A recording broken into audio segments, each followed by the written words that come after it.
मर्दानगी साबित करने के लिए सिर्फ औरत को मारना क्यों आता है? उसके ऊपर तलवार तलाक की लटका कर मर्दानगी, ये बुज़दिली है। ऐसा इंसान लईम होता है, जलील होता है कि वो अपना हक जिताने के लिए मार का सहारा लेता है, औरत को मारता है, पीटता है, उसके ऊपर तलाक की तलवार को लटकाता है। तलाक दे देंगे, एक इख्तियार जो आपके पास है, मर्द बने, हालात का मुताला करें। अल्लाह के नबी ने फरमाया टेढ़ी पसली से पैदा की गई है, उसके अंदर कुछ आदतें फितरती हैं, नेचुरली हैं।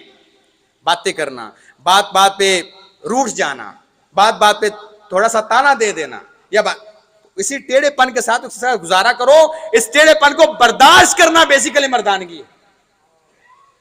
हमारे यहां औरतों से बड़े हुए हैं हम लोग। मर्दानगी का मामला हमारे क्या है? मारेंगे, नंबर 2 तलाक दे देंगे, बस।